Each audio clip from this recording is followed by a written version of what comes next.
kejadian-kejadian di mana kita semua menyaksikan ketika ada pelanggaran etika dan Bapak tetap jalan terus dengan cawapres yang melanggar etika. Artinya ada kompromi atas standar etika. Standar etika ini fakta. Ini fakta.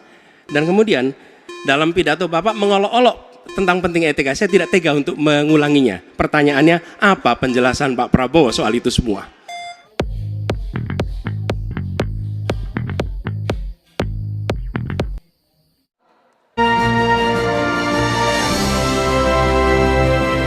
Kami berikan kesempatan kepada calon presiden nomor urut 1 Bapak Anies Baswedan akan bertanya kepada calon presiden nomor urut 2 Bapak Prabowo Subianto. Untuk itu kami persilakan Pak Anies untuk bertanya, waktunya 1 menit dimulai dari Bapak berbicara. Terima kasih. Semakin tinggi jenjang kepemimpinan, semakin luas cakupannya, semakin kompleks organisasinya, maka pemimpin makin mengandalkan pada nilai. Bukan lagi teknis-teknis, tapi makin mengandalkan pada nilai. Itu yang membedakan antara kepemimpinan yang kompleks dengan yang sederhana. Nah, pertanyaan yang ingin saya sampaikan kepada Bapak adalah apa hubungan antara standar etika seorang pemimpin negara dengan kemampuannya dalam menjaga pertahanan, keamanan, dan kedaulatan negara. Terima kasih. Baik, waktu masih ada Pak Anies. Sudah cukup. Cukup? Baik, kami persilakan kepada calon presiden nomor urut 2 Bapak Prabowo Subianto untuk menjawab pertanyaan dari Bapak Anies. Waktu Bapak 2 menit dimulai ketika berbicara, silakan. Saya sependapat bahwa semakin tinggi, semakin kompleks, memang kepemimpinan itu butuh nilai. Nilai-nilai yang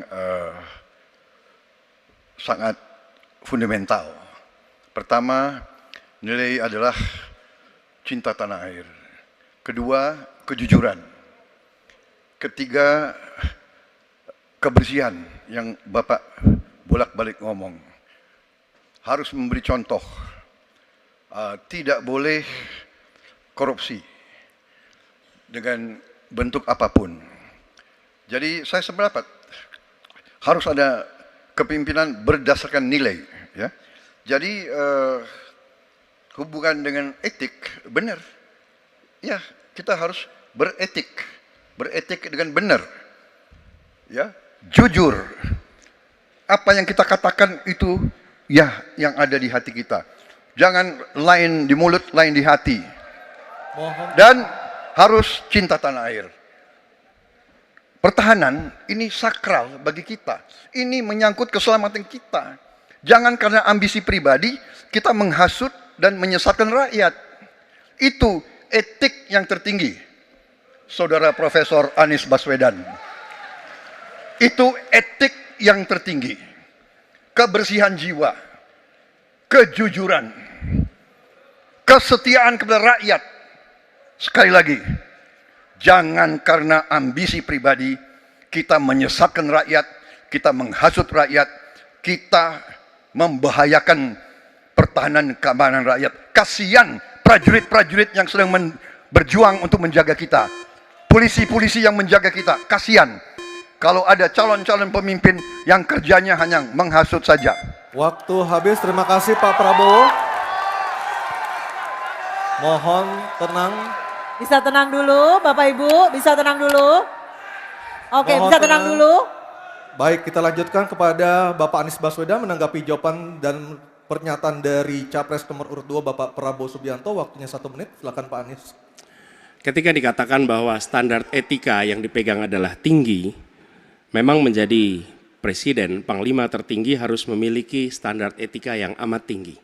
Itu harus, karena dia akan mengambil keputusan, mengerahkan pasukan, dan ketika harus bertempur ada korban nyawa, itu keputusan-keputusan etika. Tapi dalam kenyataannya Pak, ketika Bapak memimpin di Kementerian Pertahanan, banyak orang dalam pengadaan alutsista, PT Teknologi Militer Indonesia, Indonesia Defense Security, lalu orang dalam pengelolaan food estate, lalu ada kejadian-kejadian di mana kita semua menyaksikan ketika ada pelanggaran etika dan Bapak tetap jalan terus dengan cawapres yang melanggar etika. Artinya ada kompromi atas standar etika. Standar etika ini fakta. Ini fakta.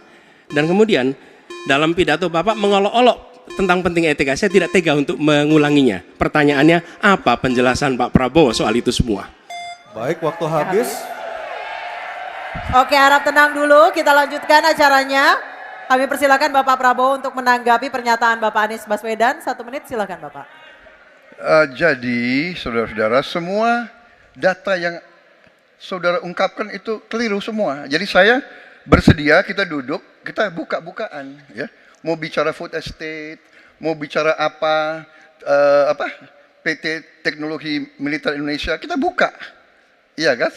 Jadi di mana masalahnya? Nah, saudara bicara etik, ya kan? Saya tuh keberatan karena saya menilai, maaf ya, karena Anda desak saya terus terang aja saya menilai Anda tidak pantas bicara soal etik.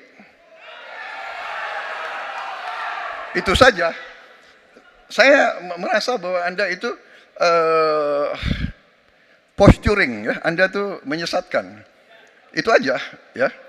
Saya boleh berpendapat kan?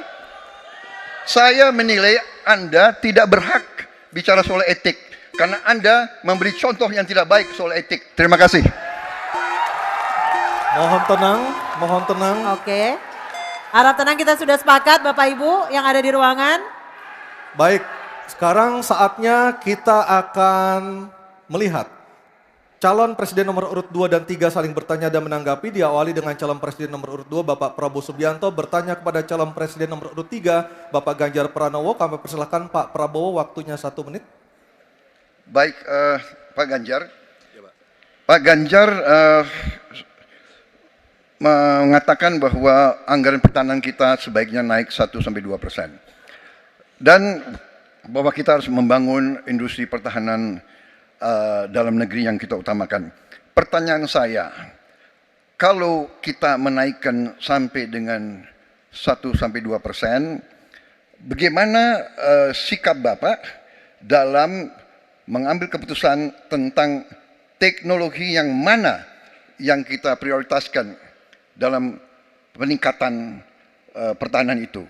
Postur mana?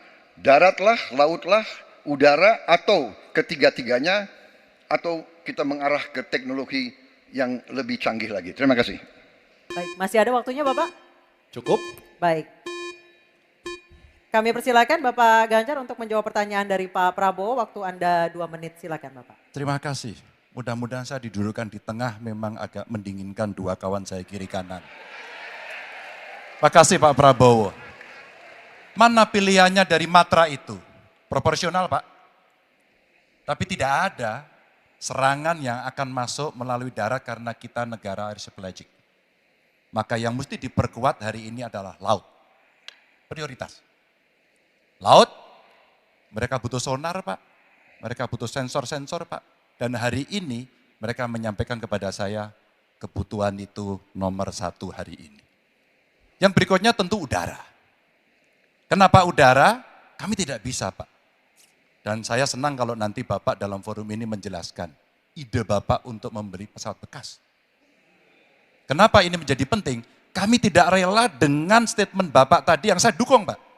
Kasihan prajurit. Pak kalau pilotnya itu mesti dilatih 3 tahun, pesawatnya bekas Pak. Dan dia harus datang lagi, pelatihan lagi Pak. Dengan resiko yang sangat tinggi, tentu itu sangat berbahaya. Maka peningkatan itu Pak di awal saya sampaikan, kenapa pertumbuhan harus tinggi? Kenapa industri dalam negeri menjadi prioritas? Bahkan saya sebut tadi, tank dibuat di mana, heli, fregat, cyber dibuat di mana, agar kita bisa konsisten dalam perencanaan pembangunan, termasuk ketika kita membuat kapal selam yang sudah dimulai dari PT PAL. Yang kerjasamanya kalau tidak salah Bapak batalkan dengan Korea Selatan. Tolong Pak kalau saya keliru, ini kesempatan Bapak Yang untuk mana? bisa menjelaskan. Yang mana dibatalkan? Dengan PT PAL yang kerjasama dengan Korea Selatan. Kapal selam. Pak Prabowo, Jadi nanti itu. Ini nggak apa-apa kalau saya terima sebenarnya debat sebenarnya seperti ini. Kalau boleh tanya jawab langsung. Baik, akan silakan menarik. Bapak Ganjar, silakan. Saya akan lebih Oke. menarik. silakan Pak dilanjutkan, masih ada Oke. waktu. Masih ada waktu Pak Ganjar. Ya, ya karena sudah selesai. The stage is yours Pak, silakan. Baik, silakan Pak Prabowo, waktunya 1 menit. Baik, terima kasih Pak Ganjar. Kesempatan saya bisa menjawab. Jadi, alat perang itu usianya kurang lebih 25 sampai 30 tahun. Pesawat terbang, kapal perang dan sebagainya. Jadi bukan soal bekas dan tidak bekas, tapi usia pakai, ya. Kemudahan. Jadi pesawat umpamanya pesawat Mirage 2005 yang ada di Qatar yang rencananya kita ingin akuisisi itu usia pakainya masih 15 tahun, Pak. Dan teknologi ini mengarah kepada yang lebih canggih. Kita menunjukkan yang canggih, yang terbaru. Tapi kalau kita beli baru, datangnya Pak, baru 3 tahun, dan operasionalnya itu baru 7 tahun, Pak. Nah, sementara 3 sampai 7 tahun ini, kita perlu deterrent, kita perlu kemampuan. Itu maksudnya latar belakang. Jadi, saya kira itu yang bisa saya jelaskan, tapi waktu yang singkat Baik, tidak waktunya cukup. habis, Baik, Bapak. waktu sudah habis. Saya kembali ke Capres nomor 3.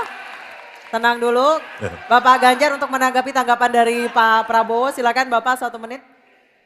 Ya, awalnya saya percaya sekali bahwa Bapak akan memahami ini. Tapi hari ini saya menjadi meragukan. Karena saya bertanya kepada pilot, saya bertanya kepada Angkatan Laut pada persoalan ini.